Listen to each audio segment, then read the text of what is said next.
They produced guides and moved material to their website. The member's time has expired. I call Claire Curran. Thank you, Mr Speaker.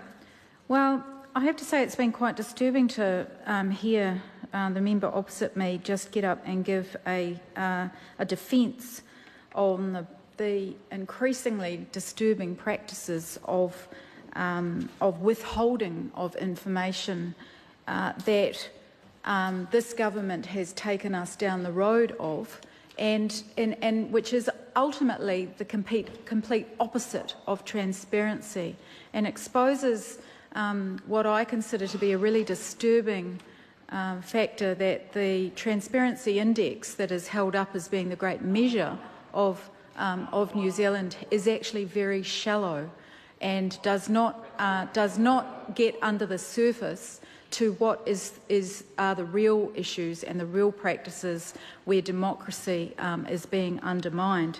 I'm hoping that all of you in the House have been listening to the Radio New Zealand's RNZ's Ninth Floor series, which is the interviews with previous Prime Ministers. I want to refer specifically to the interview with Geoffrey Palmer, where not only did he say that government is like theatre, but he expressed huge concerns about government, what he described as the great failure of the democratic system in New Zealand. I think we need to pay attention to that and to look at what are the measures, what are the levers of democracy that we have, how well are they functioning, how could they be improved. This is a bill, it's a small bill, it is a small measure, but it's a bill that is intended to strengthen democracy, not to undermine it. And I'm afraid that what the member has just done is given a defence of the undermining of democracy in our country. I also just want to touch on the important role of media as our fourth estate to hold the executive of our government to account. Also, the role of opposition, no matter who is on the opposition benches, in its role in being able to access information which is from the executive, to hold the executive government to account. These are critical parts of democracy. We must be constantly scrutinising them and seeing and asking, are they fit for purpose? Can they be improved? This is a small measure which in this bill which goes towards doing that.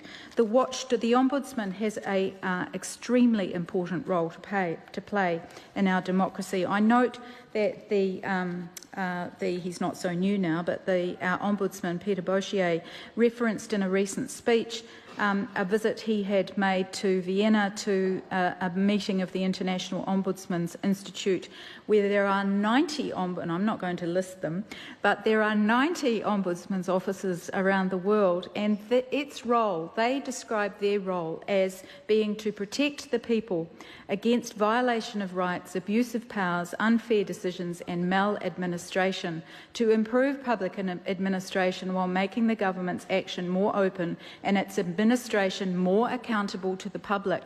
And yet what we have here is an administration where there are nearly 2,000 complaints that are the result of government not making information available, complaints of which many are years old. I have 4 such complaints currently before the Ombudsman that go back to 2012. Complaints, and I am just one of all of the members of the opposition parties would have complaints sitting with the Ombudsman. Almost every journalist in the country would have had problems getting access from information from the government, and will have complaints before the Ombudsman that go back years. The fact this is not, and I think that the member across there does not understand what this bill is about. It's not trying to redress an underfunding issue. It's addressing an issue of providing an incentive. It's providing an incentive to government departments to do what they're supposed to do under the Act, and to provide information. If they don't, they are fined, and that matter goes before Parliament. That is accountability. The member's time has expired. I call Matt Ducey. Thank you very much, Mr Speaker.